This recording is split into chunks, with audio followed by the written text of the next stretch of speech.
বিশাল এক মরুভূমি এলাকা, পুরো এলাকার মধ্যে কোনো জায়গায় তো বাড়িও নাই ঘরও নাই।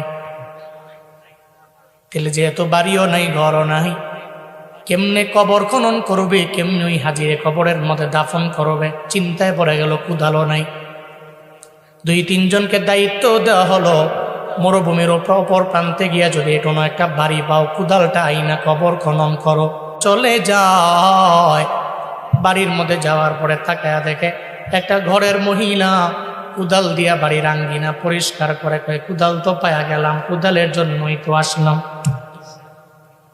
বাড়ির মধ্যে যাওয়ার পরে কয়, ও মহিলা, আমরা একদল হাজির কাফেলা মক্কা মদিনার উদ্দেশ্যে বাগদাদ থেকে রওনা হয়ে গেল। পথিমধ্যে আসার পরে মরুভূমির মাঝে আমাদের একজন ভাই দুনিয়া থেকে বিদায় নিয়ে চলে গেল। কি প্রয়োজন তোমাদের? আমাদের কুদাল লাগবে। কবর খনন করে আর পরে তারে আমরা দাফন করে আর পরে আবার কুদাল দিয়া যাও। ও পুকারের মায়ে তো বাগে খায়, কোদাল যদি নিয়ে যাও ওই জায়গার মধ্যে ফালাইয়া দিয়ে আসবা না, আমারে কুদালটা দিবা, এই সত্ত্বে আমি কুদাল তোমাদের আমি দিতে পারি।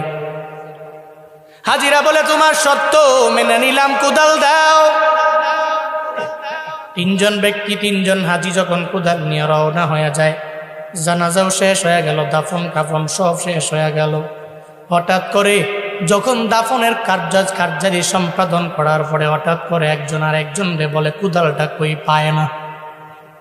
ডানে তাকায় পায় না, বামে তাকায় পায় না, সামনে তাকায় পায় না, পেছনে তাকায় পায় না, কোনো জায়গায় নয়।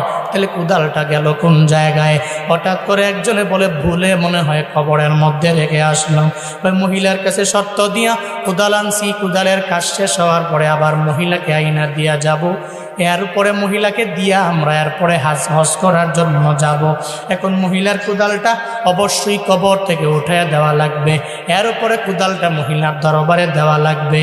হঠাৎ করে বলতে লাগলো, এই লোকের, এই হাজি সাহেবের কবরটা আবার খনন করে দাও, মাটিটা উত্তোলন করো, এরপরে ওখান থেকে আবার কুদালটাকে বের করে দাও। এমন একটা হালাতে যখন ওই কবরের মাটি উঠানো হয়, কবরের মাটি উঠাইয়া তাকায়া দেখি ওই কবরের মধ্যে যে কুদালটাকে রেখে আসলো আর যে হাজিরে শোয়া দিল, ওই হাজি চোখের পানি ফালায়া ফালায়া হাউমাউ করে করে চিল্লায়। আর তাকায়া দেখে ওই কুদালের সাথে হাজির 2টা হাতের সাথে একটা আগুনের দড়ি দিয়া লাগানো আছে।